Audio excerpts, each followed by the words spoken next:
MCA many years ago, I asked one of the senior directors at a sort of similar public meeting where they were discussing passenger ship safety, and I always sit in the front row because I'm blind with deaf and tend to fall asleep if it's boring. Unfortunately, they've asked me to sit in the back there, but the guys next to me keep nudging me, keeping me awake. I made that one up. Crack me one. Yes, I asked the senior director from the MCA, if you're talking about safety of passenger ships, why do you allow all these flammable materials on ships? Carpets. And I'll show you an example where plastic materials that were on passenger ships very easily caught fire. And his answer was, of course, he became red-faced first thing, and he said, because the customer wants it. And I personally thought that was a very irresponsible answer from a regulator. I'm no longer working with the regulators. The secret is out. Are they doing their job properly? I don't think so. There's a lot of lazy affair going on, right along the line. It's happening in every country, including the UK. They're going to halve the number of shipping inspectors. I don't want to steal the thunder of a previous speaker, who spoke very eloquently. But port state control is not a fee-earning activity till a ship is detained. I was a port state control inspector for several governments. And unfortunately, a lot of colleagues are given unofficially instructions, spend as minimum time on board ships. And that is the reason why so many unsafe ships are around. So it's really up to seafarers and ship owners, but really the seafarers, the people on board ship, the master, the chief engineer, and the crew, who have to look after the safety of the ship. And I'm sure that many among you who've sailed on ships and probably going back on ships, you are the people who really look after the safety of the ships. Not port state control, not classification society, not IMO. They're doing their bit, but they're doing it very slowly. Very, very slowly. How many of you know that on a passenger ship, there's only 37% of lifeboat capacity on either side of the ship? Now, had the Costa Concordia sank in deep waters, the death toll would have been far higher. From the time of the Titanic 100 years ago, the safety implementation since then have not all been implemented, the recommendations. And it's sort of this lazy affair system going on. Safe return to port. The ship is its own lifeboat. It doesn't work. This is gobbledygook, whatever it is, for people on shore who don't work on ships or forgotten what it is to be on ships. So it's really for up to those of you who run ships, own ships, and man the ships to make sure the ships are kept safe.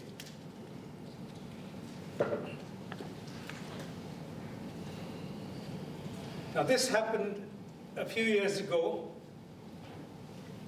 not many, but 2006, a balcony fire. And I was sitting in the office in Southampton, the MCA office, and got a call from the US Coast Guard asking, what are we going to do about this? And I asked my boss, and he said, we're going to do nothing. It's not a British ship. Wrong. The ship was registered, I think, in Bahamas or Bermuda. So it is a British ship. So unfortunately, some civil servants, I won't say all, I would say the majority of my colleagues who are civil servants try to do a good work. It's the few bad apples that turn things sour. Unfortunately, IMO acted very quickly. Only one person died on this ship. Again, plastic materials that were in the balconies, which the regulators allowed, which I think class also permitted. Polycarbonate material, highly inflammable. And it was alleged a cigarette thrown by one of the passengers landed on a towel, it smoldered. 250 cabins were damaged, and I believe the damage to the company was over 80 million. Also, there was damage to their reputation. One cigarette. That's a picture of some of the damage. 250 cabins. Very luckily, only one person died. It was an elderly man who died of a heart attack in the panic that ensued. So I'm going to go past that. Training of crews, always important.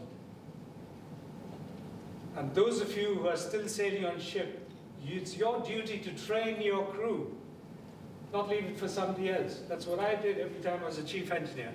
Every weekend when we were at sea, we had lifeboat and safety drill. Even the cook in the galley was shown how to start the lifeboat engine.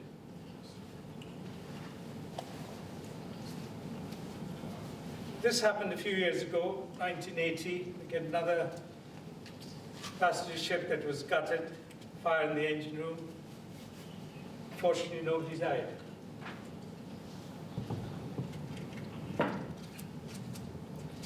There are different fire suppressant products that are available, but basically you can use anything and anybody to put the fire off, including your mother-in-law. Apologies to mother-in-laws, but they're usually very wise and they know what to do if there's a fire in the kitchen.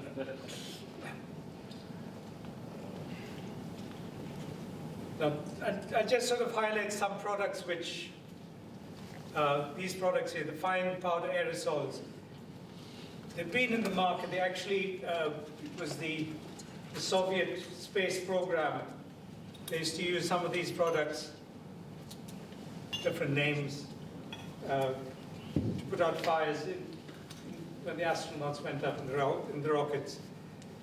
There was some reluctance from the West, especially Americans, to accept these products because they originated from a communist country. But now it's taking hold. I think one of these products is actually American. And I think it was me who signed that certificate. I witnessed the test when I was with the MC and signed the certificate for them. Unfortunately, they're only applicable for small spaces, not for large spaces.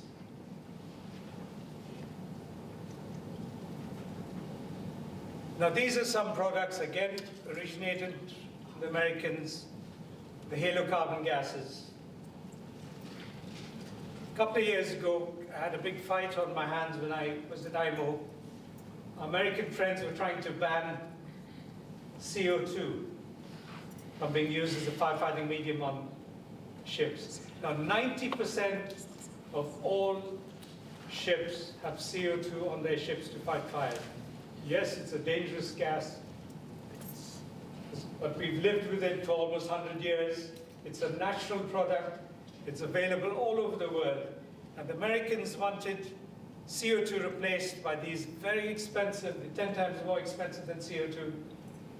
And only this product can be transported by air. This one and its cousins, FM200 and its cousins, can only be transported by land or by sea. Not an aircraft, because they are gases. And this is what the manufacturers don't tell us. It produces hydrogen fluoride, which is highly toxic and fatal. At ambient temperatures, temperature of this room, yes, it's reasonably safe. The gas escapes. You can walk in the room and hopefully not be affected. Maybe you lose your ability to have kids, but that's another topic. But in the presence of a fire, especially electrical fires, using these gases, including halon is now banned. It's another reason why it's been banned. But halon produces hydrogen bromide, which is also highly toxic and fatal to humans.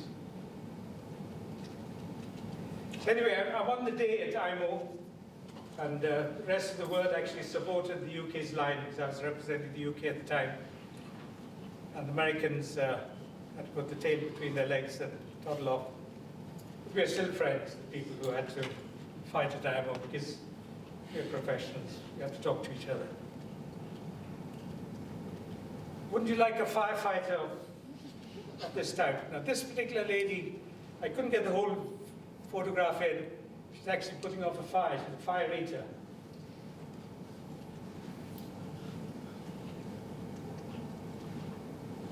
Is it more dangerous entering a tiger's cage or putting off a fire? My question to you.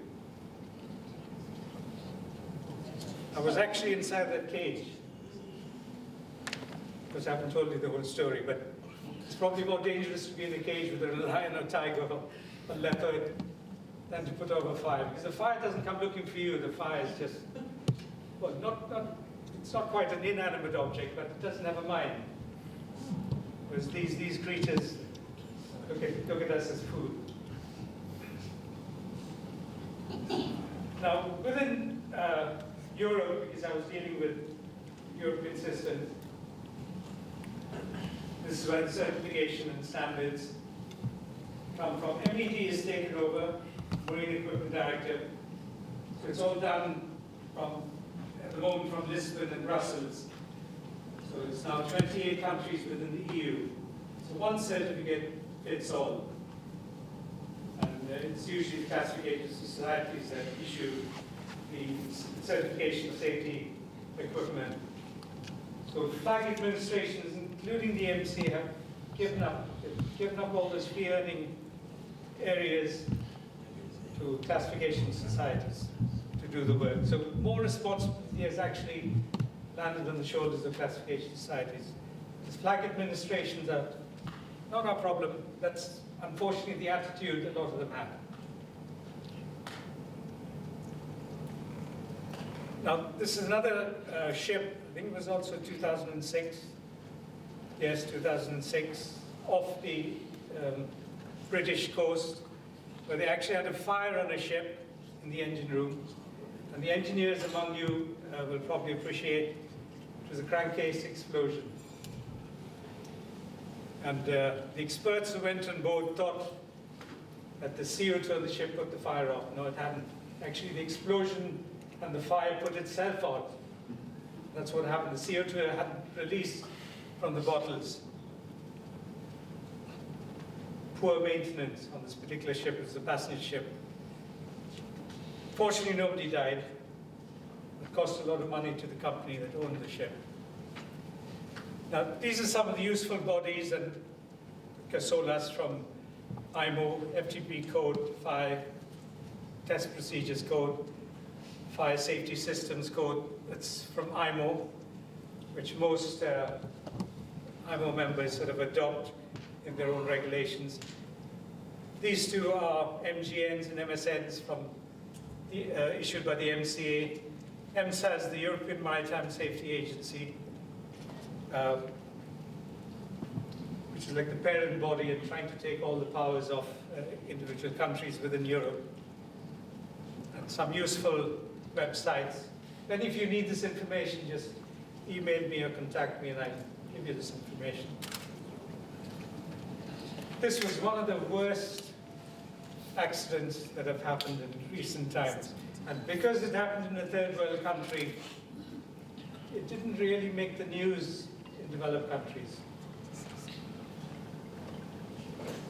Over 4,000 people were estimated dead. It was in the Philippines, off the Philippines. That was what the vessel was certified for. So it had more than twice the certified number of people on board. You've got to blame the local port authorities for allowing it, and the local flag administration for allowing it. Hopefully this won't or doesn't happen within Europe or within the developed countries. It's only a tiny little Ro-Ro, almost 5,000 people on board.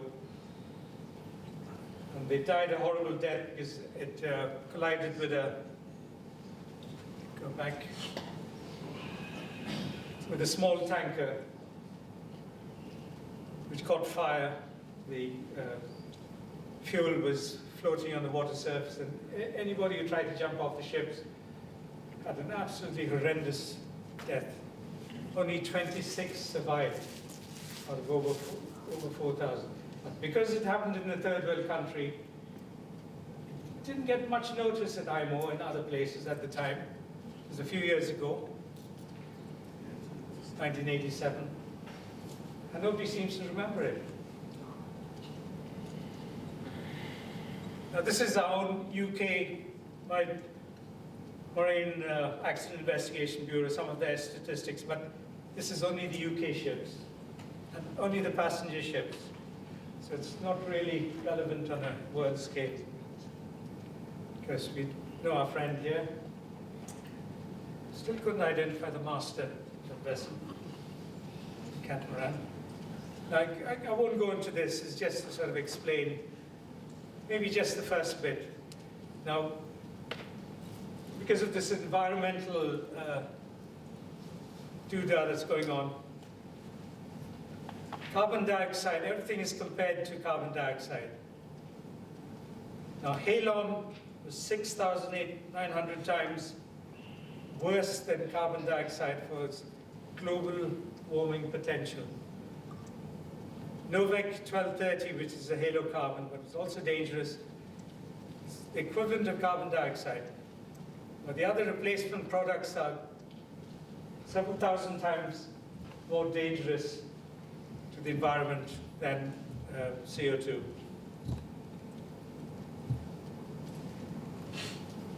I wouldn't speak about those. And again, toxicity of various products. Now it says low here, that's only at ambient temperature, room temperature. But at high temperature, they are highly toxic and lethal.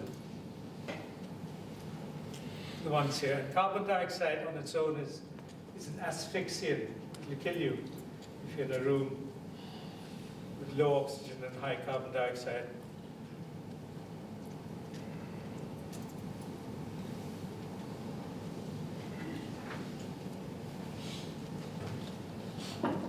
The earlier ships didn't have sprinklers. Okay, it's been told to end very quickly. So some of the accidents that have happened, including the Queen Mary 2, they had an explosion. The most recent one is the Grandeur of the Seas.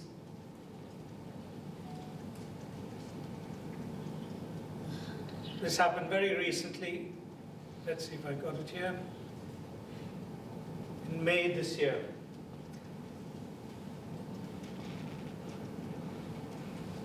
And it was the ropes, the mooring ropes at the aft end of the ship. Somebody must have thrown a cigarette. The inquiry is still on, so the real cause is not known. But it's suspected that was, again, a cigarette thrown on the mooring ropes, which caught fire. And in this area, you can't really see it clearly. They had life raft capacity for 400 crew. They were all burned. Unfortunately, the ship was near port. The engine room wasn't affected, so they were able to steam into port. Some of the damage. Now, these are senior officers from the company. You can see they're not wearing any protective gear, setting a poor example to the crew, I would say.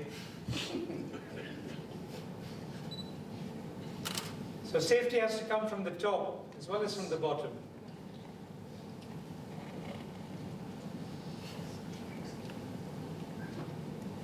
Fortunately, nobody was injured.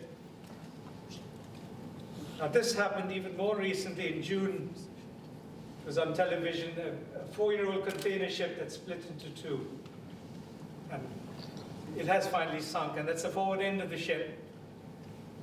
Containers, flammable material, there was nobody on board, caught fire because in that sort of area you get ambient temperatures of between 40 and 50 degrees in summertime, in June. So the containers caught fire. This was a Greek ferry, aluminium deck. Aluminium melts at around 600 degrees centigrade. So if any of you plan to use aluminium on your boats, think about the fire safety aspect of it. This was not a fire, just too much sun. My ex-girlfriend. And that's why I can be contacted. Well, you can come up to me, and engineers have to try to do the impossible, and we try our best. Unfortunately, accountants use that too. Anyway, thank you for your attention. Thank you for not falling asleep, and I enjoyed doing what I did.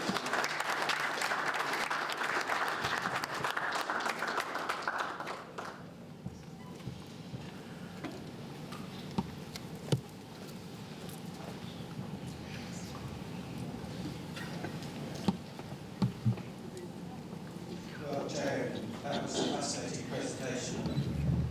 You can see why those of us that have been at sea are always scared about fire on board ships, because of your, if you're ashore and you have a fire, you can call the fire brigade and evacuate the building. If you're on board a ship, there's nowhere to go. You can dive into the water, but in the tropics you might get eaten by the sharks, or in the northern hemisphere, after 30 minutes you'll be taken by hypothermia, so you have to fight the fire yourself. And if you've ever had to deal with a fire in a confined space, I can tell you, it's very scary.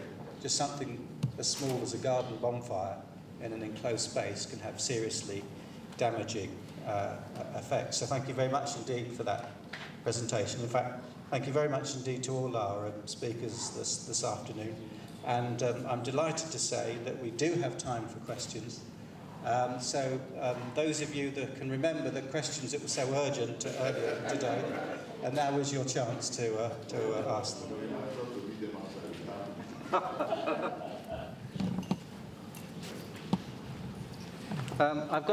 We've got a question over here. Please stand up and tell us who you are. I was actually expecting people to talk about very important issues related to the maritime sector in Nigeria. I've really followed up events. The Nigerian Ports Authority is really doing a lot to change the face of things in Nigeria. Well, you will hear all that from the minister. The rector of Maritime Academy, I've visited there a number of times.